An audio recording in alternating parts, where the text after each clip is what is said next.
Genesis chapter 42, from the New International Version.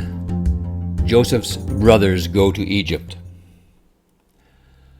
When Jacob learned that there was grain in Egypt, he said to his sons,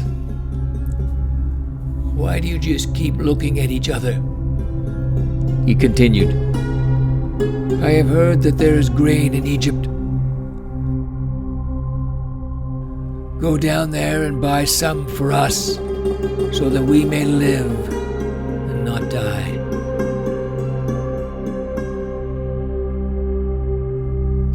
Now Joseph was the governor of the land, the person who sold grain to all its people. So when Joseph's brothers arrived, they bowed down to him with their faces to the ground. As soon as Joseph saw his brothers, he recognized them, but he pretended to be a stranger and spoke harshly to them. "Where do you come from?" he asked. "From the land of Canaan," they replied, "to buy food." Although Joseph recognized his brothers, they did not recognize him. Then he remembered his dreams about them and said to them, "You are spies. You have come to see where our land is unprotected." "No, my lord," they answered. "Your servants have come to buy food. We are all the sons of one man. Your servants are honest men, not spies." "No," he said to them. "You have come to see where our land is unprotected." But they replied, "Your servants were 12 brothers, the sons of one man who lives in the land of Canaan. The youngest is now with our father, and one is no more." Joseph said to them, "It is just as I told you.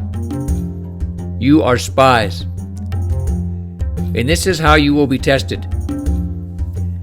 As surely as Pharoh lives, you will not leave this place unless your youngest brother comes here.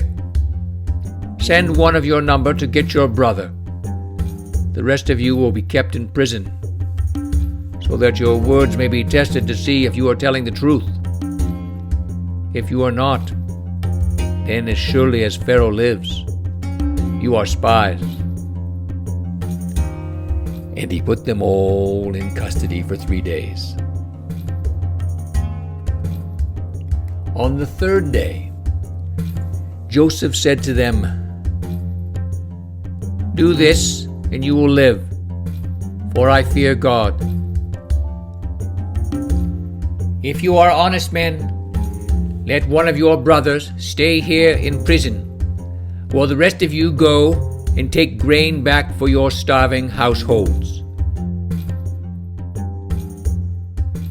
But you must bring your youngest brother to me, so that your words may be verified, and that you may not die." This they proceeded to do. They said to one another, "Surely we are being punished because of our brother. We saw how distressed he was when he pleaded with us for his life. But we did not listen. That's why this distress has come to us." Reuben replied, "Didn't I tell you not to sin against the boy? But you wouldn't listen. Now he must give an accounting for his blood." They did not realize that Joseph could understand them, since he was using an interpreter. He turned away from them and began to weep, but then came back and spoke to them again. He had Simeon taken from them and bound before their eyes. Joseph gave orders to fill their bags with grain, to put each man's silver back in his sack, and to give them provisions for their journey. After this was done for them, they loaded their grain on their donkeys and left. At the place where they stopped for the night, one of them opened his sack to get feed for his donkey, and saw his silver in the mouth of his sack. "My silver has been returned," he said to his brothers. "Here it is in my sack." Their hearts sank, and they turned to each other trembling, and said, "What is this that God has done to us?" When they came to their father Jacob in the land of Canaan, they told him all that had happened to them. They said, "The man who is Lord over the land spoke harshly to us and treated us as though we were spying on the land. But we said to him, 'We are honest men, we are not spies. We were 12 brothers, sons of one father. One is no more, and the youngest is now with our father in Canaan.' Then the man who was Lord over the land said to us, 'This is how I will know whether you are honest men. Leave one of your brothers here with me, and take food for your starving households and go.